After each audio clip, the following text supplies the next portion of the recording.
ओम नमो भगवते वासुदेवाय। स्वागत है आप सभी का हमारे चैनल पर। आज के इस वीडियो में हम आपको सुनाएंगे राधा अष्टमी व्रत की कथा।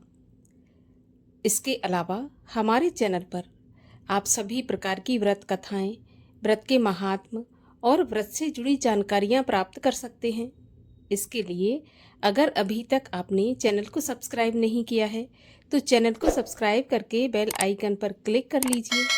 और अगर आज की कथा आपको अच्छी लगे तो लाइक अवश्य कर दीजिए, क्योंकि आपके लाइक से हमें ये पता चलता है आपको हमारा वीडियो पसंद आया है।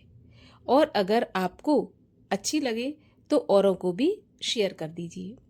तो चलिए शुरू करते हैं आज का वीडियो। भाद्रपद मास के शुक्ल पक्ष की अष्टमी तिथि।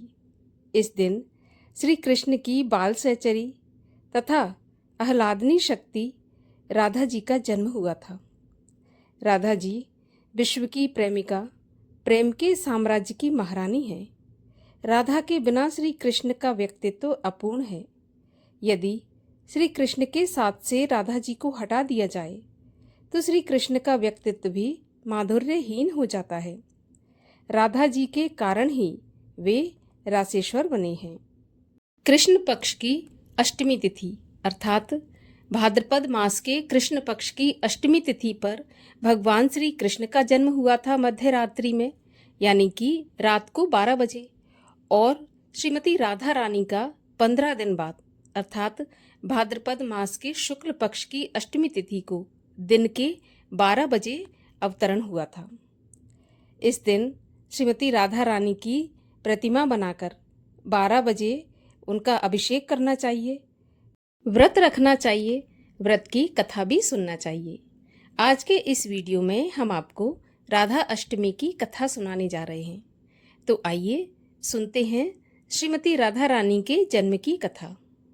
ब्रह्म वैवर्त पुराण के अनुसार एक समय की बात है, गौलोक धाम जहाँ पर श्री कृष्ण अपने नित्य विहार करते हैं, वहीं पर राधा रानी भी श्री कृष्ण के साथ निवास करती थीं। एक बार की बात है, जब राधा रानी कुछ समय के लिए गौलोक से दूर थीं, तब भगवान श्री कृष्ण अपनी एक सखी विरजा के साथ विहार कर रहे थे। जब राधा जी को इस बात का समाचार मिला तो वे अत्यंत क्रोधित हो उठीं और तत्काल श्री कृष्ण के पास पहुंचकर उनसे कठोर वचन कहने लगीं। राधा रानी का ये रूप देखकर श्री कृष्ण के परम मित्र श्री दामा को बहुत दुख हुआ। उन्होंने सोचा कि राधा जी ने प्रभु श्री कृष्ण से अनुचित व्यवहार किया है। इसी कारण क्रोधवश श्री दामा ने राधा जी को श्राप दे दिया और कहा, हे देवी, आपको अपने दिव्य धाम गौलोक को छोड़कर पृथ्वी लोक पर जन्म लेना पड़ेगा। ऐसा श्राप सुनकर राधा रानी को और भी क्रोध हुआ और उन्होंने प्रतिशोध में श्री दामा को भी श्राप दे दिया और कहा, श्री दामा, तुम भी राक्षस कुल में जन्म लोगे और वहां अपने कर्मों के कारण अंततः मृत्यु को प्राप्त करोगे। राधा जी के श्राप के फलस्वरूप श्री दामा का जन्म शंखचूर्ण राक्षस के रूप में हुआ। यही शंखचूर्ण भगवान विष्णु का अनन्य भक्त था, जिसके बाद में भगवान शिव ने युद्ध में पराजित किया। उधर जब राधा जी क्रोध अवस्था में पहुंची तब उनकी सखी विरजा ये दृश्य देखकर अत्यंत व्यथित हुई और वहां से चली गई और वे जाकर नदी के रूप में परिवर्तित हो गई। श्री दामा और राधा जी के बीच शाम शापी की इस लीला के बाद भगवान श्री कृष्ण ने राधा जी को समझाते हुए कहा कि प्रिय, अब आपको पृथ्वी लोक पर जन्म लेना होगा।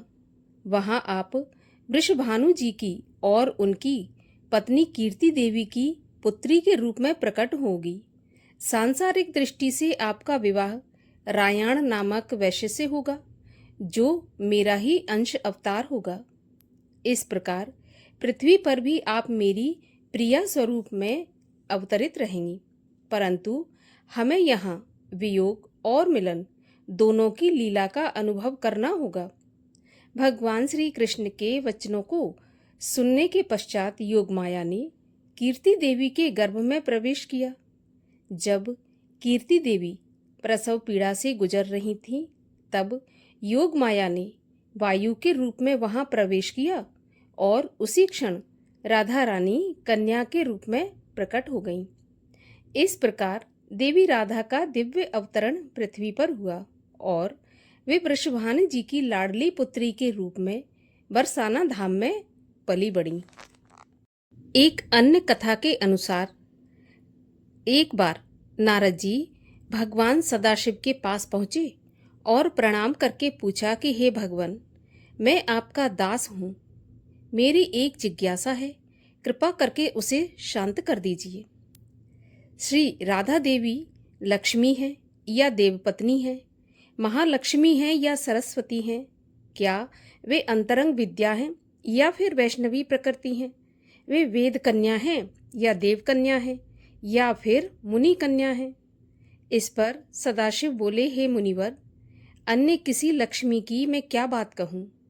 करोड़ों करोड़ों महालक्ष्मी भी राधा जी के चरण कमल की शोभा के सामने तुच्छ हैं। हे नारद, मैं तो श्री राधा के रूप, लावण्य और गुण आदि का वर्णन करने में खुद को असमर्थ पाता हूँ। तीनों लोकों में कोई भी ऐसा समर्थ नहीं है जो उनके रूप आदि का वर्णन करके पार पा सके। उनकी रूप माधुरी जगत को मोहने वाले श्री कृष्ण को भी मोहित करने वाली है। यदि अनंत मुँह से भी चाहूँ तो भी मैं उनका वर्णन करने की क्षमता नहीं रखता हूँ। तब नारद जी बोले, हे प्रभु, राधिका जी के जन्म का महात्म सभी प्रकार से श्रेष्ठ है, मैं उसको सुनना चाहता हूँ। हे भगवान, सभी व्रतों में श्रेष्ठ श्री राधा अष्टमी के व्रत के बारे में मुझे बताइए। इस पर शिवजी महाराज कहने लगे कि वृषभानुपुरी के राजा वृषभानु महान उदार थे। वे महान कुल में उत्पन्न हुए और सभी शास्त्रों के ज्ञाता थे। अणिमा, महिमा आदि 8 प्रकार की सिद्धियों से युक्त श्रीमान, धनी और उदार चेता थे। वे संयमी, कुलीन, सद्विचार वाले भगवान श्री कृष्ण के आराधक थे। उनकी भार्या श्रीमती कीर्तिदा थी और ये भी महालक्ष्मी के समान भव्य रूप वाली और परम सुंदरी थी। वे सर्व विद्या और गुणों से युक्त कृष्ण स्वरूपा और महापतिव्रता थीं। उनके गर्भ से ही भाद्रपद की शुक्ल पक्ष की अष्टमी तिथि को मध्याह्न काल में श्री वृंदावनेश्वरी का प्राकट्य हुआ। राधा अष्टमी के व्रत का महत्व बताते हुए भगवान शिव नारद जी को कहते हैं कि नारद, जो मनुष्य भक्ति से राधा अष्टमी का अनुष्ठान करता है वह श्री राधा कृष्ण के सानिध्य में श्री वृंदावन में निवास पाता है और ब्रजवासी बनता है। श्री राधा जन्म महोत्सव का कीर्तन करने से मनुष्य भवबंधन से मुक्त हो जाता है। जो व्यक्ति राधा नाम और राधा जन्माष्टमी व्रत की महिमा गाता है उसे सभी तीर्थों का फल और विद्या मिलती है। शिवजी ने कहा कि जो व्यक्ति राधिका जी को भजता है, उन्हें याद रखता है, उसे मैं भजता हूँ और उसे मेरी कृपा प्राप्त होती है। राधा नाम स्मरण निष्फल कभी नहीं होता। श्री राधा जी सर्वतीर्थमयी और ऐश्वर्यमयी है। श्री राधा भक्त के घर से कभी लक्ष्मी विमुख नहीं होती। जो राधा जी का ध्यान करते हैं उसके घर श्री राधा जी के साथ श्री कृष्ण भी निवास करते हैं। ये सब सुनकर मुनि श्रेष्ठ नारद जी ने श्री राधा अष्टमी में पूजन किया। जो मनुष्य इस लोक में राधा जन्म अष्टमी व्रत की ये कथा सुनता है वह सुखी, सम्मानित, धनी और सर्वगुण संपन्न हो जाता है। शिवजी के अनुसार जो व्यक्ति धर्म के लिए राधा मंत्र जपता है उसका मन धर्म में तल्लीन हो जाता है। जो धन चाहता है उसे धन मिलता है और जो कामार्थी है या मोक्षार्थी है उसे काम या मोक्ष प्राप्त होता है।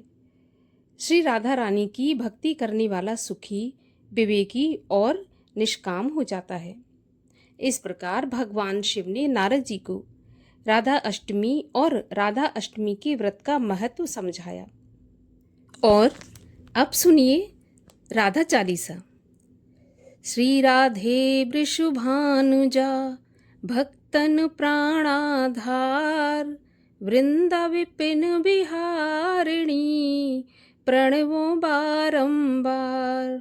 जैसो तैसो रावरो कृष्ण प्रिया सुख धाम, चरण शरण निज दीजिए सुंदर सुखद ललाम। जय वृषभान कुंवर श्री श्यामा, कीरत नंदिनी शोभा धामा। नित्य विहारिणी श्याम आधारा, अमित मोद मंगल दातारा। रास विलासिनी रस विस्तारिणी, सहचरि सुभग यूथ मन भावनी। नित्य किशोरी राधा गोरी, श्याम प्राण धन अति जिय भोरी। करुणा सागर हिय उमंगिनी, ललितादिक सखियन की संगिनी। दिनकर कन्या कुल बिहारिणी, कृष्ण प्राण प्रिय हुल सावनी। नित्य श्याम तुम रो गुण गावे, राधा राधा कहे हर सावे। मुरली में नित नाम उचारे, तुम कारण लीला वसुधारे। प्रेम स्वरूपिणी अति सुकुमारी, श्याम प्रिया वृषभान दुलारी। नवल किशोरी अति छवि धामा, दुति लघु लगे कोटि रति कामा। गौरांगी शशि निंदक बड़ना, सुभग चपल अनियारे नैना। जावक युग युग पंकज चरना, नूपुर धुन प्रीतम मन हरना। संतत सहचर सेवा करही, महामोद मंगल मन भरही। रसिकन जीवन प्राण आधारा, राधा नाम सकल सुख सारा। अगम अगोचर नित्य स्वरूपा, ध्यान धरत निश दिन व्रज भूपा। उपजे उजासु अंश गुण खानी, कोटिन उमा रमा ब्रह्माणी। नित्य धाम गौलोक बिहारिणी, जन रक्षक दुख दोष नसावन। शिव अज मुनि सनकादिक नारद, पारन पाए शेष और शारद। राधा शुभ गुण रूप उजारी, निरख प्रसन्न होत बनवारी। ब्रज जीवन धन राधा रानी, महिमा अमित न जाए बखानी। प्रीतम संग देई गल बाही, बिहरत नित्य वृंदावन माही। राधा कृष्ण कृष्ण कहे राधा, एक रूप दोई प्रीति अगाधा। श्री राधा मोहन मन हरनी, जन सुखदायक प्रफुल्लित बदनी। कोटिक रूप धरे नंद नंदा, दर्शन करन हित गोकुल चंदा। रास केल कर तुम्हें रिझावे, मान करो जब अति दुख पावे। प्रफुल्लित होत दर्श जब पावे, विविध भांत नित विनय सुनावे। वृंदारण्य विहारिणी श्यामा, नाम लेत पूरन सब कामा। कोटिन यज्ञ तपस्या करहूँ, विविध नेम व्रत ही मैं धरहूँ। तो न श्याम भक्त ही अपनावे, जब लग राधा नाम न गावे। वृंदा विपिन स्वामिनी राधा, लीला बपु तब अमित अगाधा। स्वयं कृष्ण पावे नहीं पारा, और तुम्हें को जानन हारा।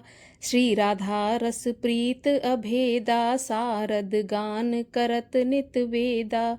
राधा त्याग कृष्ण को भजहीं, ते सपने हूँ जग जलध न तरहीं।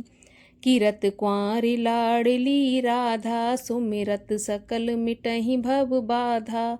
नाम अमंगल मूल न सावन, त्रिविध ताप हर हरि मन भावन। राधा नाम ले जो कोई, सहजै दामोदर बस होई। राधा नाम परम सुखदाई, भजतहि कृपा करहि यदुराई। यशमत नंदन पीछे फिर हैं, जो को राधा नाम सुमिर हैं। रास बिहारिन श्यामा प्यारी, करहूँ कृपा बरसाने वारी। वृंदावन है शरण तिहारो, जय जय जय वृषभान दुलारी। जय जय जय वृषभान दुलारी। श्री राधा सर्वेश्वरी, रसिकेश्वर घनश्याम। करहूँ निरंतर बास में, श्री वृंदावन धाम। बोलिए श्री राधा रानी की जय। भगवान श्री कृष्ण की जय।